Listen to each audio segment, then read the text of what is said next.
Mari kita akan membaca firman Tuhan di dalam kitab Injil Lukas pasal yang ke-24.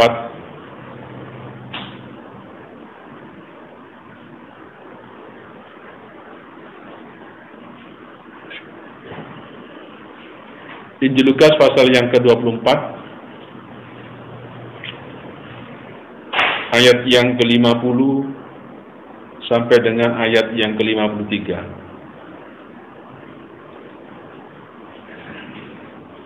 Lukas pasal 24 ayat yang ke-50 sampai dengan ayat yang ke-53.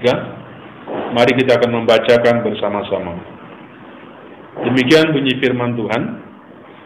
Lalu Yesus membawa mereka keluar kota sampai dekat Betania. Di situ ia mengangkat tangannya dan memberkati mereka. Dan ketika ia sedang memberkati mereka, ia berpisah dari mereka dan terangkat ke surga. Mereka sujud menyembah kepadanya, lalu mereka pulang ke Yerusalem dengan sangat bersukacita. Mereka senantiasa berada di dalam bait Allah dan memuliakan Allah. Mari kita membaca di dalam kitab Kisah Rasul pasal yang pertama. Kisah Rasul pasal yang pertama. Mari kita membaca ayat yang ke-6 sampai dengan ayat yang ke-11. Kita membaca bersama-sama. Kisah Rasul pasal pertama ayat 6 sampai 11. Yesus terangkat ke surga. Maka bertanyalah mereka yang berkumpul di situ, "Tuhan, maukah Engkau pada masa ini memulihkan kerajaan bagi Israel?" Jawabnya, "Engkau tidak perlu mengetahui masa dan waktu yang ditetapkan Bapa sendiri menurut kuasanya. Tetapi kamu akan menerima kuasa kalau Roh Kudus turun ke atas kamu, dan kamu akan menjadi saksiku di Yerusalem dan di seluruh Yudea dan Samaria, dan sampai ke ujung bumi." Sesudah ia mengatakan demikian, dan awan menutupnya dari pandangan mereka. Ketika mereka sedang menatap ke langit waktu ia naik itu, tiba-tiba berdirilah dua orang yang berpakaian putih dekat mereka, dan berkata kepada mereka, "Hai orang-orang Galilea, mengapakah kamu berdiri melihat ke langit Yesus ini, yang terangkat ke surga meninggalkan kamu? Akan datang kembali dengan cara yang sama, seperti kamu melihat dia naik ke surga." Amin.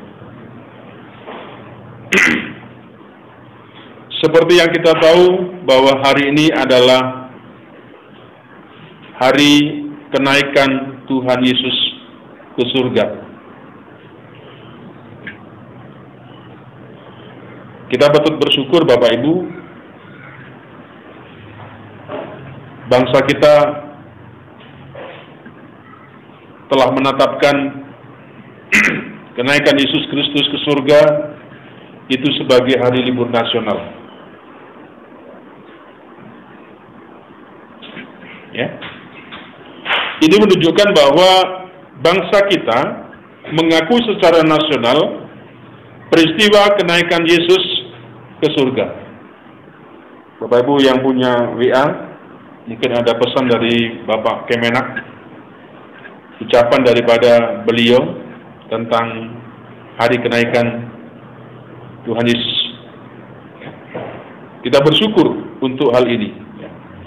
Nah, Bapak Ibu, apa artinya kita memperingati, merayakan hari kenaikan Tuhan Yesus, tapi kita tidak disertai tentang pengertian yang benar apa maksud daripada peringatan atau peristiwa kenaikan Tuhan Yesus?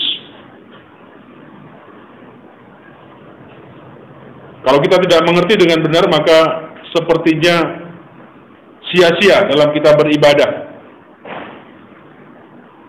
yang kita lakukan. Apalagi yang kerja seharian, tapi tanpa membawa sebuah pengertian yang benar, rasanya kasihan. Nah, peristiwa kenaikan Yesus Kristus ke surga itu memiliki arti yang penting dalam iman Kristiani. Apa hal yang penting dalam peristiwa ini? Peristiwa ini merupakan suatu bukti, ya, bahwa Tuhan yang kita sembah di dalam nama Yesus Kristus itu adalah Tuhan yang hidup, Tuhan yang berkuasa. Ya. Jadi peringatan itu mengingatkan kepada setiap kita satu bukti bagi iman kepercayaan kita, satu bukti bahwa Allah yang kita sembah dalam Yesus Kristus itu ternyata adalah Tuhan yang hidup, Tuhan yang berkuasa, bukan Tuhan yang mati.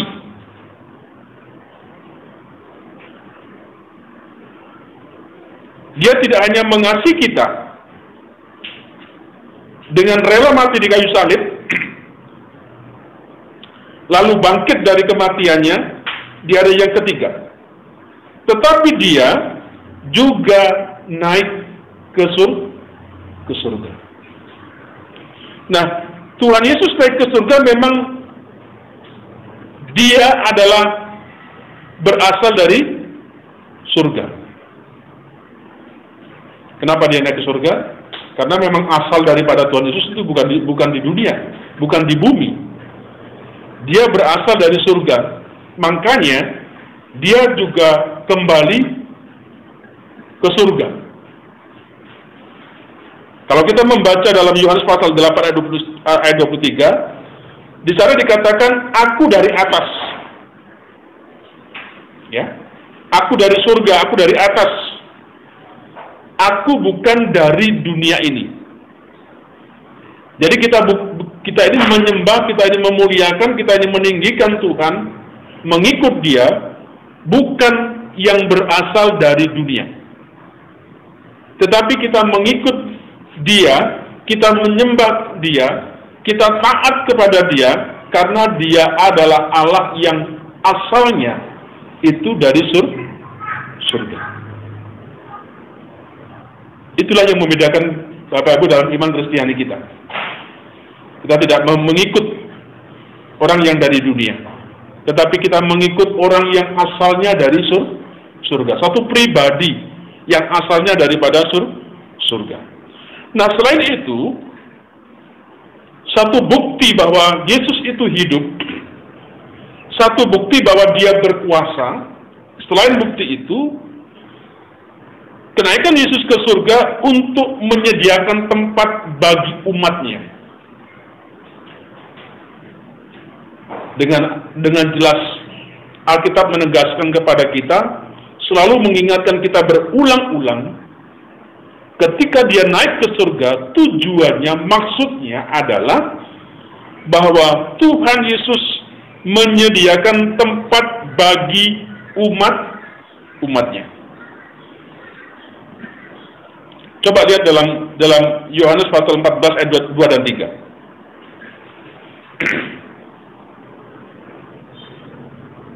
Yohanes 14 ayat 2 dan 3, ya. Di rumah Bapakku banyak tempat tinggal. Sebab aku pergi ke situ untuk menyediakan tempat bagimu. Perhatikan ya. Sebab aku pergi ke situ, Yesus pergi naik ke surga untuk menyediakan tempat bagimu.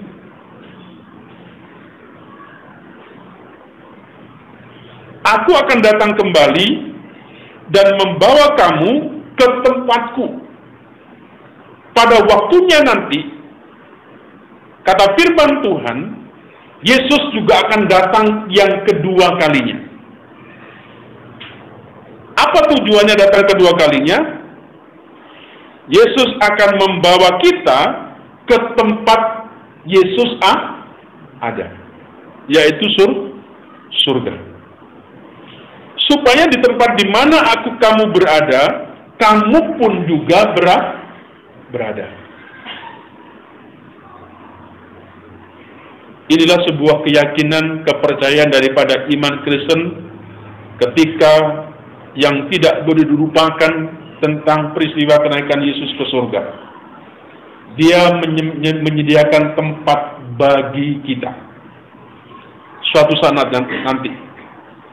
Tuhan akan datang untuk menjemput kita, membawa kita ke tempat di mana Dia tinggal.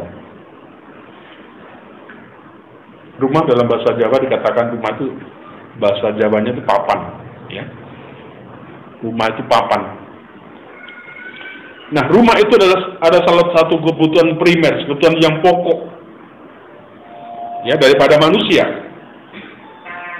Selain pangan, selain makanan, ya,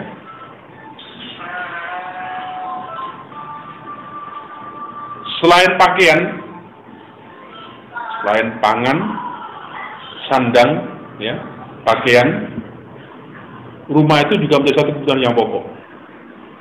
Hari ini di negeri kita sudah mau Lebaran, di mana-mana ramai. Mal mau dibuka, nggak tahu jadi atau tidak. Pasar ramai luar biasa. Ya, kenapa? Dia sedang memburu pakaian. Dia belanja untuk kebutuhan Idul Fitri. Ya. Tidak hanya pangan, tidak hanya makanan, tidak hanya pakaian, tetapi rumah itu juga menjadi satu kebutuhan yang pokok, yang utama, selain daripada kedua hal tadi. Nah, Bapak Ibu, tempat yang dimaksudkan di sini dalam terjemahannya adalah tempat peristirahatan, ya, dari kelelahan. Kita sudah capek di dunia ini,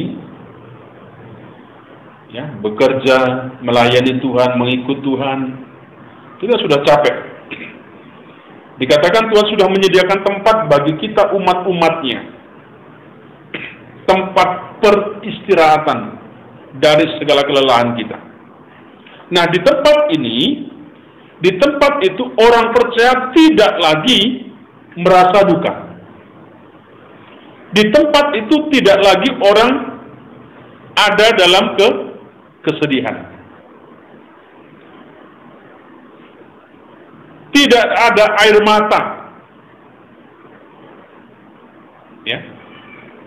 Di surga, di tempat yang disediakan Tuhan itu tidak ada yang namanya kesedihan, tidak ada yang namanya duka, tidak ada yang namanya air mata. Nah, Yesus menjanjikan ini kepada orang percaya dan tidak perlu khawatir, ya, setelah mengalami kematian. Kenapa? Bagi kita orang percaya, bagi kita yang mengasihi Dia, bagi kita yang mengiring Dia, yang menyembah Dia, yang mengakui bahwa Dia adalah Yesus, Tuhan kita, Juru Selamat kita. Dia sudah menyediakan tempat peristirahatan dari segala kelelahan kita. Bapak Ibu Saudara, bukan hanya di tempat dunia yang sementara ini kita membutuhkan tempat tinggal. Namun setelah roh meninggalkan tubuh kita, ia pun sangat membutuhkan tempat tinggal.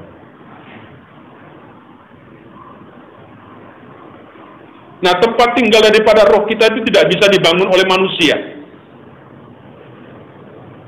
Hanya tangan Tuhan yang bisa membangunnya. Hanya Tuhan yang bisa menyediakan tempat itu. Walaupun banyak orang-orang kaya sekalipun tidak akan mendapatkan memperoleh rumah yang abadi selain daripada disediakan oleh Allah. Tidak bisa. Sekaya apapun tidak bisa membeli rumah abadi. Hanya Tuhan Yesus, hanya Allah yang kita sembah itu yang menyediakan, yang bisa menyediakan bagi kita orang percaya yang hidup berkenan kepadanya. Sebab kenapa? Karena Dia yang memilikinya, bukan yang lain. Dia yang memiliki surga. Nah, di dalam Kisah Rasul pasal yang pertama tadi, Bapak Ibu, dikatakan dalam ayat yang ke-11b, Yesus ini yang terangkat ke surga meninggalkan kamu akan datang kembali dengan cara yang sama seperti kamu melihat dia naik ke surga. Yesus ini, kata firman Tuhan, yang terangkat ke surga meninggalkan kamu, akan datang kembali dengan cara yang sama, seperti kamu melihat dia naik ke surga. Kalau kita melihat nabi yang lain, naik kuda yang bersayap begitu.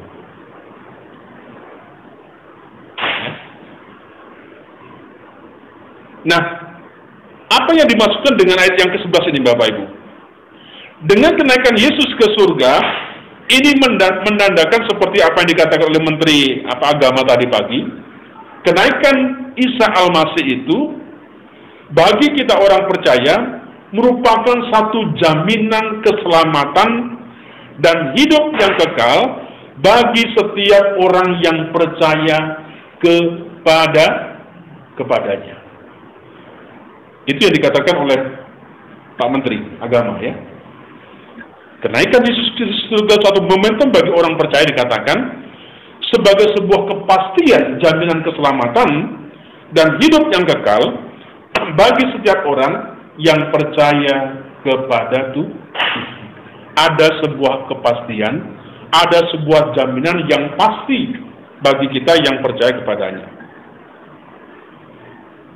Artinya apa, Bapak Ibu? Surga itu bukan sekedar sebuah impian, bukan sebuah ilusi, bukan sebuah fiksi, atau sebuah angan-angan, atau pengharapan yang kosong, tidak. Melakukan sesuatu yang pasti. Ya. Hanya ada dua jalan, kata begitu kan. Jalan yang lebar, jalan yang sempit. Yang lebar, api. Yang sempit, surga. Makanya yang gendut harus dikecilkan, supaya jalan yang sempit kita bisa lewat. Masih ada sebuah candaan, ketika orang gendut mau diangkat, malaikat teriak-teriak, Tuhan, ini berat, ini gendut, nggak kuat diangkat. Katanya Tuhan, sudah lepaskan saja, biarkan yang gendut. Berbahagia orang yang kurus bisa terangkat sendiri begitu. Ya, Bapak Ibu, itu sebuah kepastian. Jadi bukan sebuah impian, bukan sebuah pepesan kosong, bukan hanya sebuah angan-angan, ide, gagasan, tidak seperti itu, tapi sungguh-sungguh pasti. Ingat, Bapak Ibu dikasih Tuhan, dunia ini adalah tempat persinggahan kita sementara. Ya, bukan tempat kita secara permanen. Tadi saya membaca sebuah kayak lucu gitu ya. Dengan adanya PSBB, Bapak Ibu, virus ini sepertinya datanya bertambah-tambah, tak semakin berkurang, bertambah. Ya. Sehingga ke depan katanya ada satu program baru yang akan diberlakukan di Indonesia dalam bahasa terjemahan yang baru. Ya, dalam bahasa sederhana itu dikatakan seperti ini. Kalau hidup ya hidup, kalau mati ya mati. Dan begitu. Yang bertahan hidup, yang mati mati. Karena obat daripada virus ini belum ditemukan sampai hari ini, butuh 1 tahun. Ya. Sehingga nanti bisa jadi seperti itu, dibuat begitu. Orang yang tahan akan hidup, tapi orang yang tidak tahan akan mati. Secara alami, nanti dalam tubuh kita ada sebuah kekebalan yang bisa melawan daripada virus ini. Ya, buktinya apa? Ya banyaklah. Orang yang di rumah nggak kemana-mana kena, yang luyur kena, nggak luyur nggak kena, macam-macam, ya kan? Tapi seperti itu. Ya. Nah, dunia ini adalah tempat persinggahan sementara, bukan tempat tinggal kita secara permanen. Rumah atau tempat tinggal kita yang sesungguhnya adalah surga. Sebab itu, jangan lupakan itu. Ya. Jangan sampai kesibukan kita aktivitas kita, kemudian menjauhkan kita daripada Tuhan. Corona ini jangan kemudian menjauhkan kita daripada Tuhan. Karena ingat, kalau kita dihampiri corona dan kita lewat, bahwa tempat kita bukan di dunia. Ya. Dunia bukan tempat kita.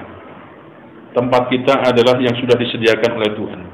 Rumah tempat tinggal kita sesungguhnya adalah surga. Dalam Filipi pasal yang ketiga 20 dikatakan, karena kewargaan kita adalah di dalam surga. KTP kita sudah surga. Ya roh? KTP mana roh? Masih Medan? Sudah Kerawang? Belum. Tapi KTP surga. Iya. Kata firman Tuhan begitu. Karena kewargaan kita adalah di dalam surga. Nah, keselamatan dan hidup kekal itu menjadi sebuah jaminan yang pasti. Kenapa? Sebab Tuhan Yesus telah membuka jalan tersebut melalui pengorbanannya, melalui kematiannya, melalui kebangkitannya, dan juga Dia sudah naik ke surga. Jadi bagi kita orang percaya, surga itu, jaminan itu bukan sesuatu yang sia-sia, bukan sebuah ide gagasan, ya, tetapi sudah menjadi sebuah jaminan yang pasti. Kenapa dikatakan lagi? Karena Yesus yang sudah membuka jalan dari kesengsaraannya, dari pengorbanannya, dari kematiannya, dari kebangkitannya, sampai kemudian Dia naik ke surga. Benar apa yang dikatakan Yohanes pasal 6, akulah ya jalan, kebenaran, dan hidup. Tidak ada seorang pun yang datang kepada Bapa kalau tidak melalui aku. Nah, ada yang menarik dalam peristiwa ini. Ketika Dia terangkat ke surga dalam posisi sedang memberkati, dikatakan tadi ya. Ketika dalam posisi Dia naik, Dia memberkati murid-muridnya. Satu bukti bahwa Ia adalah Tuhan yang sangat peduli. Ya. Allah peduli, Allah mengerti segala sesuatu yang ada dalam kehidupan kita. Ingat, ketika Yesus naik ke surga, itu bukan berarti kita menjadi yatim piatu. Aku tidak meninggalkan kamu sebagai yatim piatu. Aku akan datang kembali kepadamu. Ya. Itu yang dikatakan Tuhan Yesus. Aku tidak akan meninggalkan kamu sebagai yatim piatu. Aku datang kembali kepadamu. Kalau Yesus naik ke surga, itu bukan artinya Dia meninggalkan kita umatnya.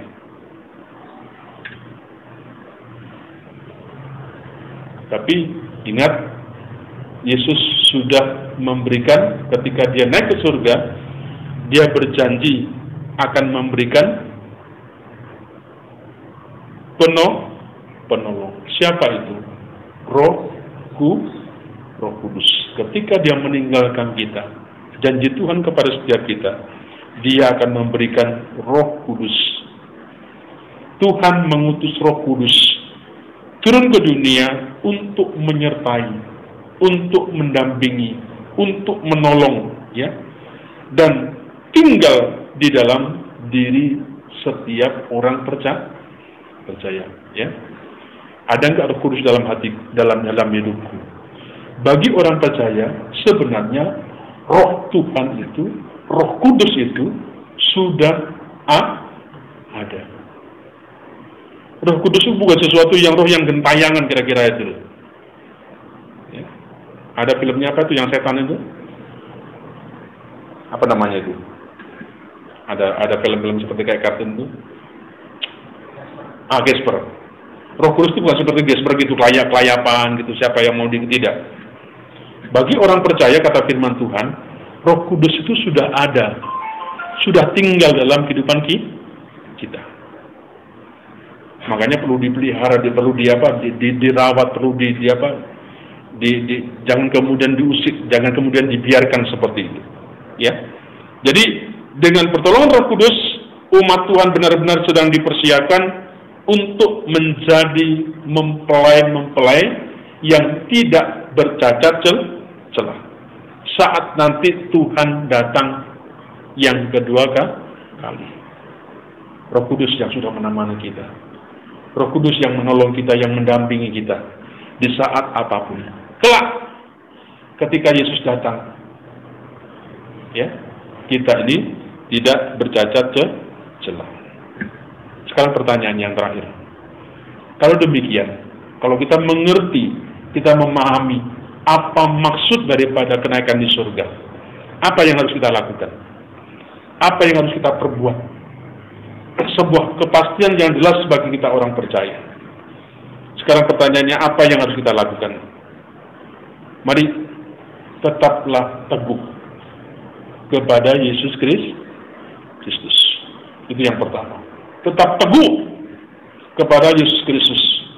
Apapun situasi, apapun keadaannya, mari kita berpegang dengan erat, memeluk Dia dengan sungguh-sungguh. Jangan tawar hati. Yang kedua, tetaplah berpengharapan kepada Yesus. Apapun keadaanmu, apapun situasi yang ada, jangan sampai pengharapanmu kepada Yesus menjadi pudar. Yang ketiga, mari kita selalu berjaga-jaga, ya, dan menjaga kehidupan kita yang benar dalam menantikan kedatangan Yesus yang kedua kali. Itu yang kita perlu lakukan dalam waktu-waktu ke depan. Kiranya peringatan dan perayaan hari kenaikan Tuhan Yesus Kristus itu sungguh-sungguh semakin hari mempertajam, memperkuat daripada kepercayaan kita. Sehingga ketika kita mengiring Tuhan, saat badai pun apapun, kita akan tetap menjadi orang-orang yang tetap berpengharapan, yang tetap teguh, yang tetap beriman kepada Yesus. Sehingga kelak ketika Dia datang kedua kali, kita siap menjadi mempelai-mempelainya. Kiranya Tuhan memberkati. Mari kita tunduk kepala, kita bersama-sama berdoa. Kami mengucap terima kasih